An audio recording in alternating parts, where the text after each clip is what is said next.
And then there was China.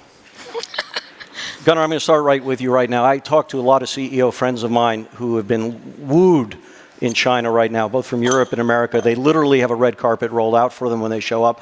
They're saying all the right things, and every one of them comes back saying, it doesn't feel right. The actions aren't following the words, and frankly, feels temporary. They know the China economy is having trouble now, so they're being very nice now, but I don't know how to think about it sustainably. Right set us. Where are we right now? How should we be thinking about China in this context? I think the Chinese side wants to manage competition responsibly. That means they talk very nicely and they listen very carefully. But when it comes to the economic relationship, the traditional concerns which we have pronounced, whether US or EU, with regard to the access to certain protected, non-open parts of the Chinese economy, financial services, for example, or in the field of medical devices, the intellectual property rights violations. This is not addressed, and we see a situation where we have now a policy, and we will certainly come to this, which leads to overcapacities more and more, where we see a determined subsidization of more and more of the key companies in China. In fact, I just saw the figures that 99% of the Chinese companies which are listed at the stock exchange receive public subsidies, whether this is the national, the provincial, or the local level, and mostly it is a combination of all of this. That is part of the answer to the slow growth. The industrial machinery has to be activated with state intervention, in particular for export markets, and I'm sure we will come to this, but it also creates a problem for quite a number of our companies which operate in China and whom you met. And just quickly, I mean, if you were advising a company that's not been doing a lot of business in China, but is trying to be wooed to come now, would you say cautiously, but yes, or would you say we have to wait? This is a wait and see period. Well, as you know, we have in Europe many companies which are well established in China, and many of those say it is absolutely a necessity that we stay in this fast innovating place. For newcomers, it has become more difficult indeed. Perhaps the most important interest of many companies who would like to go to China is the innovation, speed and capacity. And in certain areas, let's face it, the Chinese may be in fact ahead even of United States industry. So to have that connection is important for some. But one thing is clear, we have to de-risk, to bring this into the discussion already, in the sense that one should not say to any company, put all your eggs into the Chinese market. And I'm going to come back to de-risking, obviously, is a theme of this, which you've, of course, written and speak so well about. Alicia, you're part of the time in Hong Kong, a lot of time in Hong Kong. You're sort of home in Taiwan. You have a very interesting lens. Can you take us a little bit on the ground of how this question looks from there? And what do you think we in the transatlantic relationship maybe don't really understand about the ground as closely as we should? Great question. Very little voice, sorry about that. So I'll be brief out of necessity. And this is exactly what's going on with China. Being forthcoming out of necessity, that would summarize the situation. But that doesn't mean we should be complacent. That's the summary of it. So the necessity comes from the fact that China's structural deceleration is for real. And there's many reasons for that. Some are just natural. It would happen to anybody with $13,000 per capita as China has today. So it's not that we need to overhype the fact that China is decelerating structurally. We just need to accept it. They need to accept it, but they aren't. They aren't because they've promised. They've promised. They have a deal basically with their population, and this Faustian deal to me, because I'm a European, means that they need to deliver on growth. They need to deliver on welfare. I mean, welfare. Welfare is different. Our European sense of welfare is not what they're delivering, but they're certainly delivering wealth and income. And they need to keep on going. How? The one and only way at the current juncture, because of the real estate situation, because they don't have enough fiscal room, believe it or not, 100% of GDP in debt, to go infra as they have in the past, they need to produce stuff. And we need to consume it. You take it or you leave it. Some leave it. Yeah. The US, we take it, Europeans. That's a very different ballgame here that we need to be aware of. We take it because we believe that market will remain very big. And I keep on saying, yes, it's a big market, but it will be a mature market. Let's think of a big Japan. How much money did European companies make in Japan? Because, the minute you start growing, and I estimate China to grow around 1% by 2035, and I could explain why, competition, which is fearful now, will become even more fearful because, the market is, in a way, shrinking or not growing. So I actually think that we won't see major gains from that market.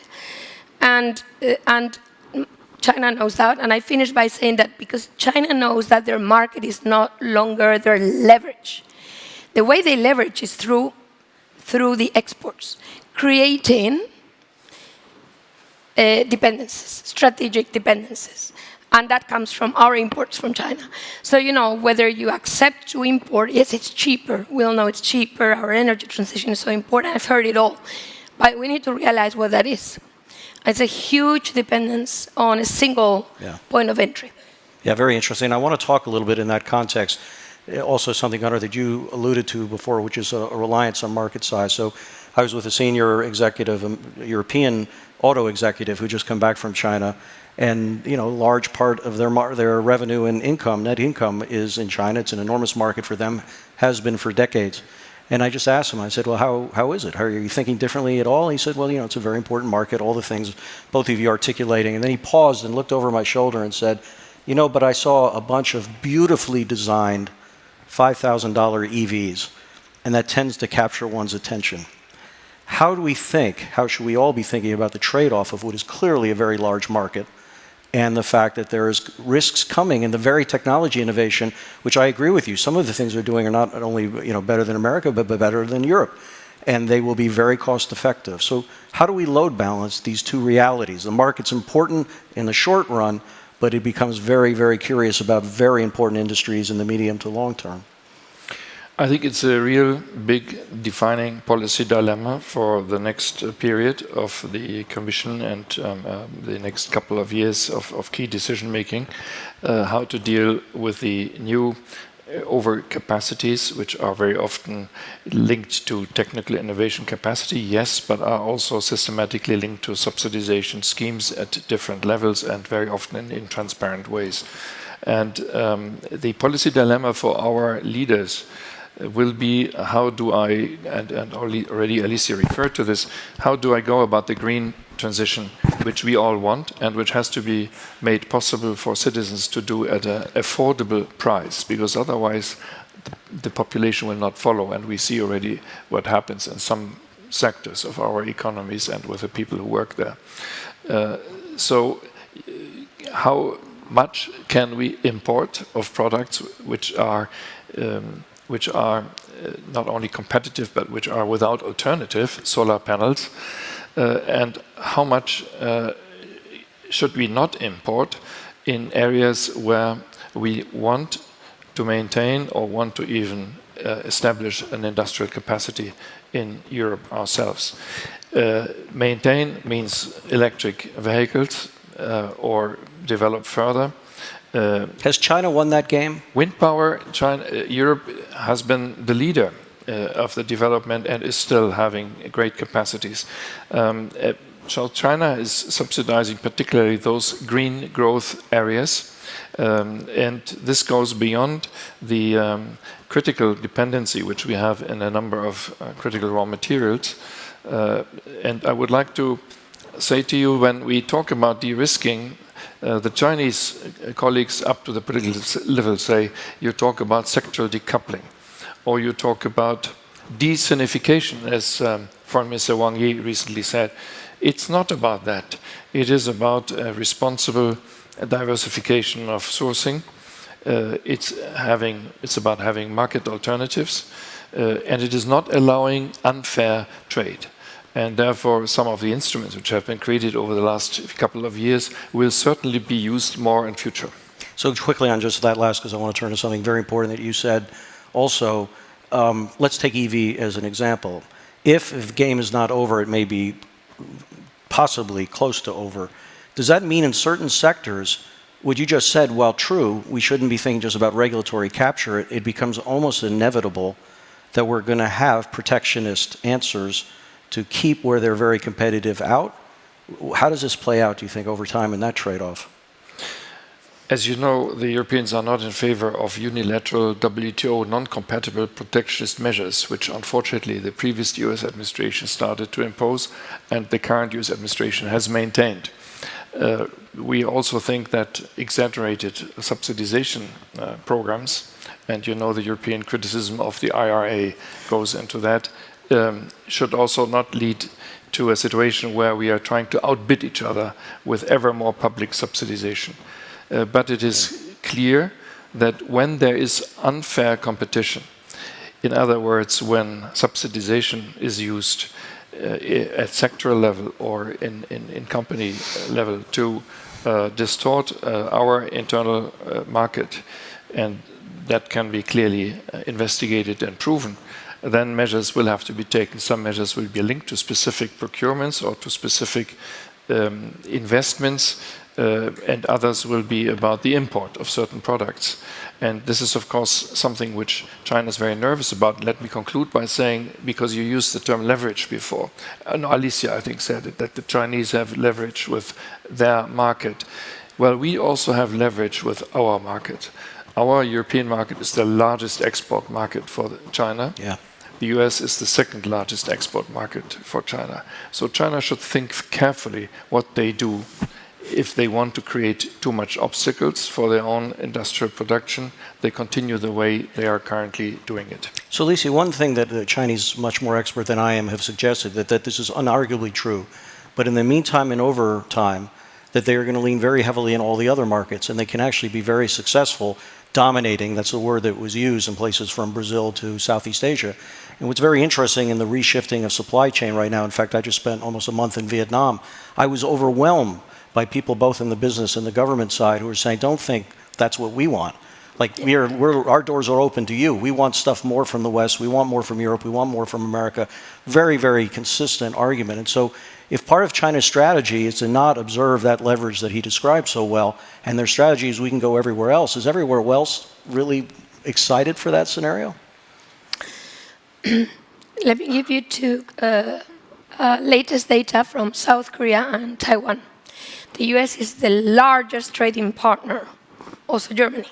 Not on the import side, but on the export side. Yeah, I mean, what do you care for? Your exports. So it doesn't take too long to realize what's going to happen if China's market indeed doesn't grow as expected. Imports have been falling since 2020, early 2022, even 2023. Even if China is growing 5.2%, imports are falling. So, if that's the future, people will say, wait a minute, where were you? I forgot, like maybe you don't offer me a trade deal, but I'm exporting more to the US than I am to China. That, for South Korea, is a game changer. So this is the thing. I think it's very hard. Of course, China worked on these critical dependencies. We all know. But it's going to be very hard if your market is not growing, because that's what people want. They want to export. So just substituting imports, as China is doing with dual circulation, to me, it gets to a point where people get exhausted. Yeah, I mean, what is it for me? Even in the developing world. So we are not the only ones threatening tariffs. Turkey, India. So the game is kind of only starting. What surprises me is that China is responding with doubling down on the same model. So, I would go for services. I would try to import more. I would try to make my trade more balanced so that I can keep this going. But for some reason, and I think I know the reason. The reason is that China truly believes the U.S. is trying to contain China. You can tell me what you think, but that's what they think, and they have a point. Yeah, in that belief, they really think that the only way is upward. Basically, reducing the choke points, and that means investing in advanced manufacturing and reducing any dependence. Commodities are different. These are countries that they align with, that they can lend to. But advanced technology, that's something they really need to substitute. So in a way, they're in this game mostly for hegemony more than growth. We think it's growth, but I think they think hegemony. So, it's a different game, and sometimes we miss the game. So very briefly, because I want to turn to the future and hopefully save room for a couple of questions. But I was very intrigued by the Washington Post, the headline on the Draghi report that just came out in competitiveness, where they said this is how Europe can, quote unquote, close the gap with the US and China. And for those of us who are kind of transatlantics, we were sort of surprised to be put in that sort of couple. Is there a transatlantic effort that can be done that's not just about Europe and China versus the United States, but in fact is a transatlantic de-risking? And what would we be thinking most important in a headline for that? Before I answer your question, I would still like to say an answer to your previous question that if the Chinese continue the way they are now focusing on subsidized overproduction and putting this on export markets, they will create a wave of protectionist measures, of protecting measures by all kind of countries. Look at how open the Indian market is to Chinese products, for example.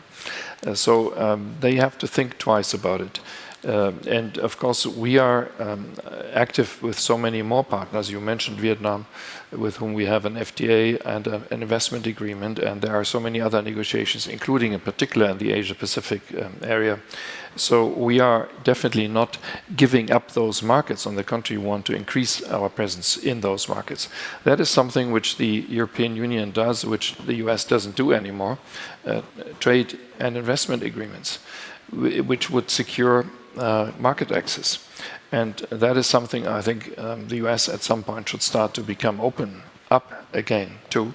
This great agreement, the Trans-Pacific Partnership Agreement, was just thrown into the bin, and thanks God Japan took this up. And I think here we have a fundamental difference. We continue to believe in trade liberalization, provided it is fair, and provided it is with clear terms which are observed. But we do see a benefit in this. We, by the way, do see also a benefit in a functioning multilateral trade system, which I think are very serious subjects for better transatlantic cooperation in future. If we want to successfully diversify and solidify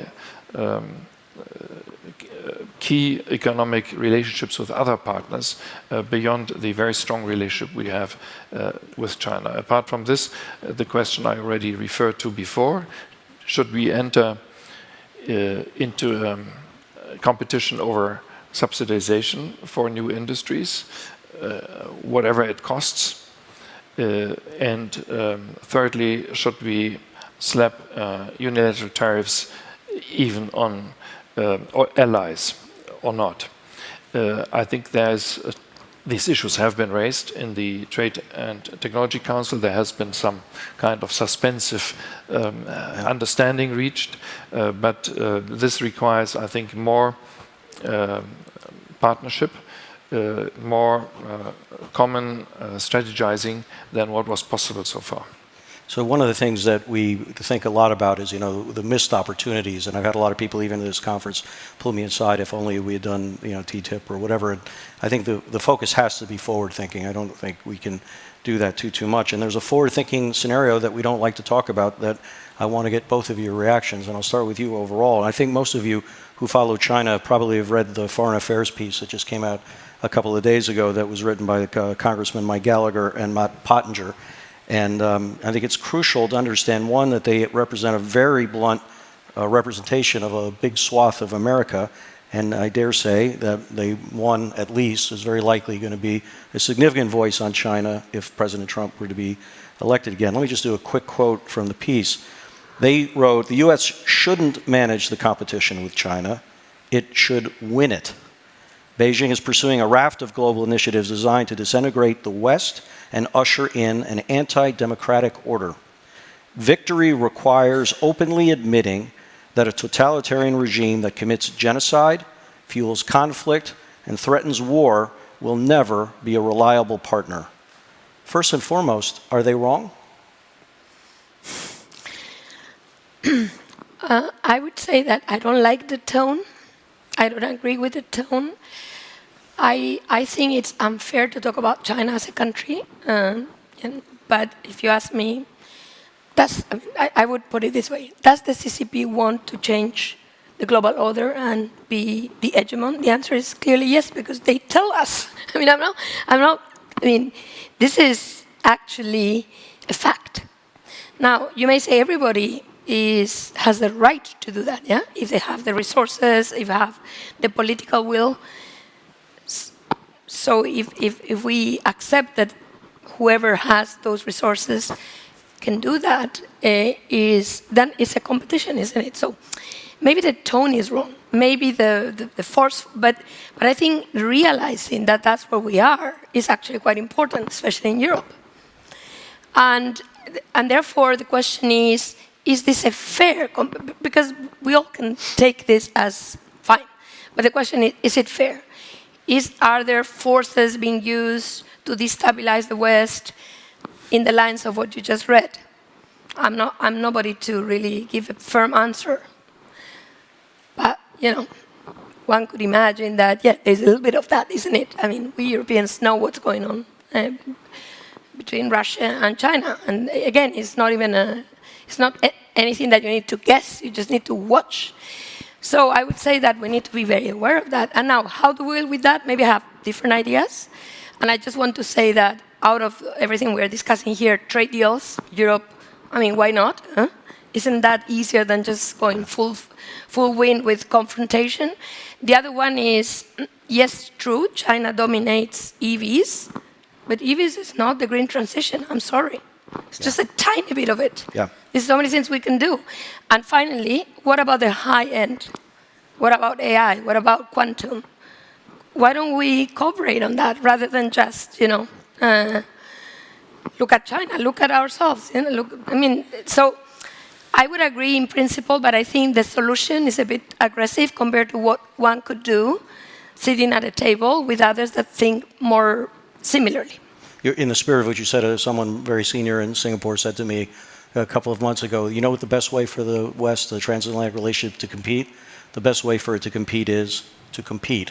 Yeah. You don't necessarily have to declare this, but you have to offer better services and opportunity, and that's the way to think about it. But I'm curious, how do you react to that? I know you read the whole article the minute it came out.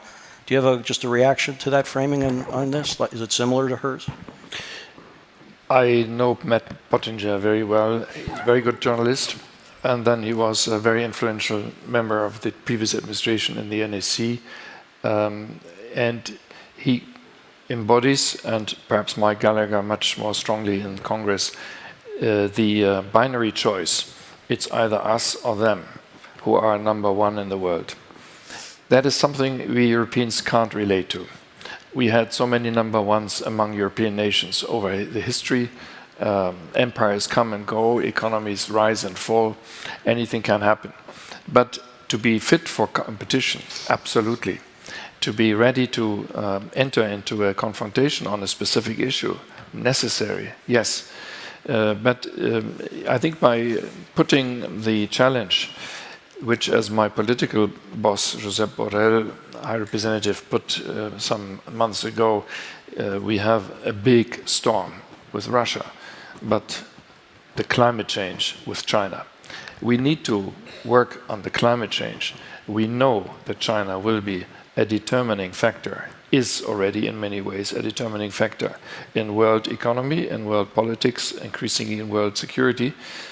We have to reckon with this. If we go into the binary choice question, and if we go into the autocracy versus democracies, we may find ourselves with a very limited number of partners.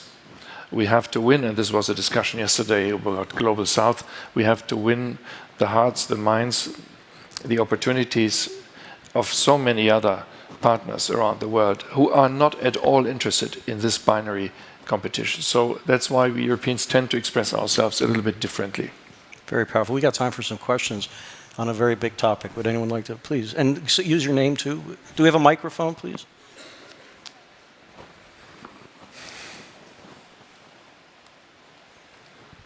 Hi, Yasmin Dunfor, from the UK Department of Business and Trade. So my question is about the Asia Pacific, because when it comes to the Asia Pacific, there's many strategy, right? And my question is, what more need to be done in order to having a presence in Asia Pacific ahead of China, Made in China 2025? You're there. You want to start? It's a great question because it seems there's only China in Asia Pacific, and you could even think of three major blocks. South Asia, in India centric, Southeast Asia. They don't like to feel that only China exists, even if they're obviously close geographically. But we need to get there and realize that this is a big region. And yes, as much as we are trying hard in Europe. I mean, look at the UK, CPTPP, I like it, there you go. I mean, quick fixes are also quite fine because we need to be fast in realizing you have your Indo-Pacific strategy. We have our comprehensive, agreements where we have a lot of issues here, yeah, deforestation. I mean, we're quite demanding, put it this way, and that delays our access to Asia. So I would argue that we need to cut this short. We need to get to Asia as soon as possible because that shouldn't just be okay. That's China. That's so wrong. So I fully agree with you. Would you add, Gunnar, to? We need to be more agile. We need to be faster, and we need to be more determined in our engagement. We have developed China strategies, India strategies. We have new agreements with Japan, Korea. We are negotiating with Indonesia, Thailand, Philippines. There is a lot more happening, and we had in this city in February the third Indo-Pacific ministerial meeting among foreign ministers from both Europe and the region. There is a lot of demand for more Europe, and I would say that includes the United Kingdom. That should not exclude. On the contrary, you are a very strong partner there with a long history and a specific presence. But the point is that when I see, it's not really the point, just to illustrate, when I see how President of Nauru was a Pacific island state, was recently received by President Xi Jinping with all military honors in the greatest halls of the people, because switched allegiance from Taiwan to China. When I see how Foreign Minister Wang Yi tours so many countries in the world, and when I see that we have 27 member states, of whom I probably could count on this hand the number of foreign and economy ministers who are regularly seen in the region. There is much more we have to do by direct contact, interaction, concrete offers which are delivered. And yesterday was said in the Global South context, we have to do this with a certain degree of humility and a capacity to listen. And strangely enough, the Chinese have the capacity to listen. Unfortunately, they always conclude on the basis of the Chinese speaking points, but still they listen. Another question? I'm sorry that I can't quite see you here. We'll start first with you. Yeah. Hello, Teresa Fallon, Center for Russia, Europe, Asia Studies. Thank you so much for this excellent panel. 3 points and a follow-up question. The subsidies, on April 1st in the Financial Times, there was a photo of fences made out of solar panels. So if we don't think that there's subsidies, the solar panels are so cheap, people are using them as fencing here in Europe. So I think that the investigation is really worthwhile. Second, TTIP, I know everyone's been talking about return to TTIP. If I hear about chlorinated chicken one more time, I will scream. I think the only way to get around that is in certain key areas. I think that that we should have learned from past lessons. And since this panel is about de-risking, China has been de-risking already for over a decade, and we're just twigging onto this.